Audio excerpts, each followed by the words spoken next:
Hello, my name is Rob Canton. For just over 20 years, I worked in the probation service in a number of different positions. And then for a further just over 20 years, I worked in a university, the Montfort University in Leicester, where I taught probation studies and later research, and in the later time of my career, enlarged those interests to other concerns around the same issues of punishment. I'm now retired, although I try to keep in touch with probation through my writings, through networks, and I have the honour of being the patron of the Probation Institute.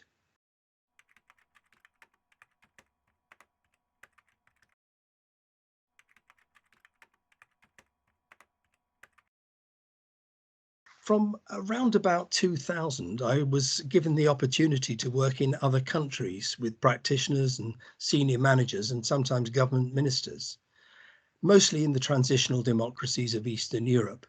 And these were countries that wanted to democratize, and part of this was to establish or to develop probation systems. And a principal incentive here was to reduce the huge prison populations.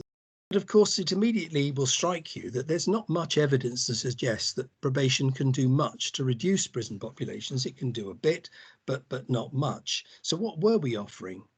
Now, at that time, England and Wales were emphasising reducing reoffending and public protection. But we had to be sceptical that probation could do much towards this in other countries. We can't assume, for instance, that what works here will work somewhere else. And while public protection depends on arrangements, for example, interagency work, that didn't exist in those other countries or could be easily created. So I came to think that what probation really mattered, why it was important, was what it represented, the values it stood for. Justice must be much more than a euphemism for crime control or for punishment.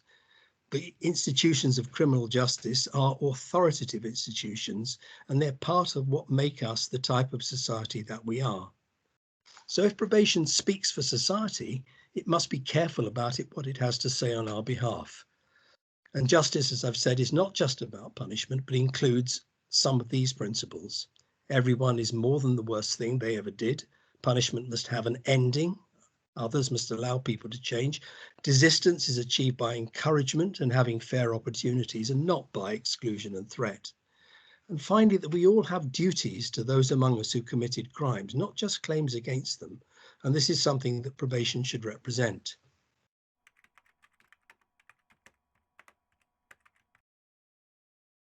So the first suggestion I would like to offer to you is don't try to change people into what someone supposes they ought to be. Your task is to support them in their own endeavour. At the same time, you must also not try to control people. You won't succeed and you will damage attempts to engage them. You must also try to enable fair access to the resources of civil society, which everybody needs in order to live a law-abiding life. And you must champion the service users in their engagement with these other organisations.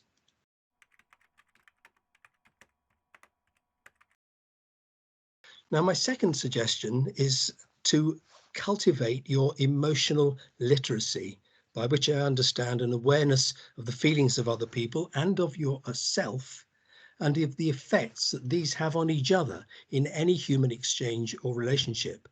So probation has talked a lot about methods, and rightly so, but unless these are undertaken with respect and concern and care and integrity, they will be and will be seen to be manipulative and accordingly resented. For example, pro-social modelling and motivational work may include reactions like encouragement and praise, but this must be authentic and timely. Empty praise will never be received, so emotional literacy is needed.